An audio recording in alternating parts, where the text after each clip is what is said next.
Hi Rele, welcome to the One World Conference here in Colombo 2026 in Sri Lanka. Why don't we start with your introduction? Hi everyone, thanks for having me. My name is Relebogile Ramalepe, all the way from South Africa, company name Makhulu's Logistics Services. Great. So tell me something. As we were discussing, Indian market with freight forward is really populated, and then there's China, and then your South Africa is also a market that is really crowded. So what do you think about the competition within networks and within these specific markets? Well, Jesus, man. Obviously, like you said, besides China and India, South Africa has also got influx of freight forwarders. The competition is too high. The margins are there for everybody to compete for. But also, again, man, such events and networking sessions help us to be able to sustain the relationships that we've got, the friendships and the partnerships. That on its own, it builds sustainability and enables us to be able to grow with the same foundations that we have, with the same the current partners and the same partners that we have, just to boost the business up. So now, obviously, having such competitive nature of it, you need those relations in place. Right. They're very important to sustain you as a business because the challenges that comes with a lot of freight forwarders being around makes it a little bit difficult. So if you don't have partners and you're not doing this, chances are you're not going to grow your business. Right. So, you know how the market has been disrupted really in the last 6 months' time. So, how has that affected the South African market particularly? And of course, geopolitically as a whole, as a world, we know that it is really impacted. But what about the South African market in particular? To be honest, the geopolitical situations in the Middle East are affecting everyone, South Africa included.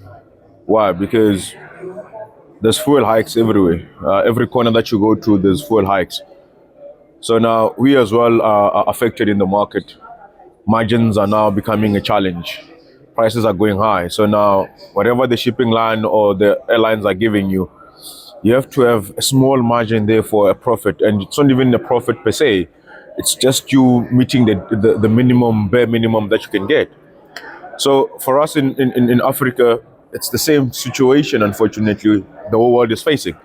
So we are also having the same problem, but it's how we navigate the challenges at hand. I mean, let's be honest, we are freight forwarders. So we have to find solutions everywhere we go.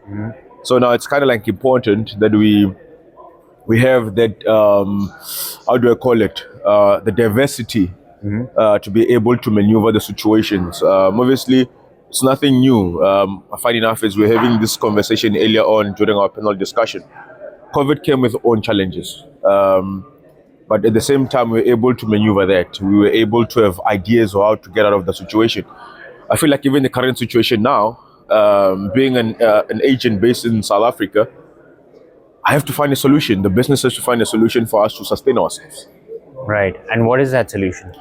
Well, to be honest, is we now need to build that relations that we already have. Let's sustain them because now my partner sitting in India relies on me to be able to give them solutions in Africa. So now, if I can remain humble in that to be able to now find solutions for my client that is based in India, then it's sustainability. That sustainability that that was created by a relation that we had initially keeps going because now I don't think anyone is going to go out there in this current situation and find a new agent. You would want to work with the person that you've been working with because surely you believe that that person can give you a solution to your current problem. So now we believe in that. Let's sustain the friendships that we've got. Let's try to look for new opportunities. So now I think that's how we want to do it as a business. Right. But what about the margins? Like, is this something the freight forwarders are taking on themselves, or is it something the customer is facing at their end? To be honest, goes two ways, depending on how you want to look at it. Obviously, we as a business, I'm speaking for myself or our business, we have got clients that are already in the database that have done business with for years. Surely, we always look at it, how best can we go about it? Obviously, the fuel hikes are affecting even their business at the same time it's being affected. Margins are no longer as big as they used to be, you know? So now what do? We always find a common understanding, relationships in terms of communication. I must be honest with my customers to say, heads up, we're having this as a problem. How do we navigate the problem? Surely, it also affects them at the same time. I can't necessarily say I must take on the margins or the losses of the fuel hikes. It's a matter of how do we sit down around the table, be able to communicate better with our clients to say, what best can we do to navigate this together? Right. So I would say we find it a better solution by saying we're communicating well with our customers. We're not really taking on the losses, but we are able to find we're no longer as making profit as we would want to, because we understand our customers need our help at the same time. Right. Okay. So, is this your first time here, or were you also part of the Dubai conference last year? with 1W? It's our first 1WN conference, to be honest. So trying to understand the feel, the flow of it. But so far, it's been a good session in Colombo. To be honest, my first time in Sri Lanka at the same time. It's a nice place. I love the beachfront kind of like setup. So it's more enjoyable, to be honest. Yeah. I'm loving it. Business with a view. Yeah, man, panoramic view, they say. So it's quite nice. It's quite amazing. Finally, the sun is out. Yeah. Let's enjoy a bit of sunlight. But it's been quite interesting, and I hope to see more of it. And let's hope it becomes more productive for us as a business at the same time. So, I mean, of course, you've talked about relationships. So, the importance of networks like 1WN is directly proportional to what is happening in the world. So, what do you have to say about that? Plays a huge role, to be honest, because let's be honest, if we're not doing this, how do we now keep the relationship going?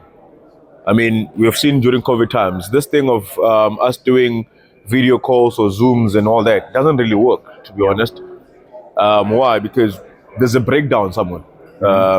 At some point, communication lacks.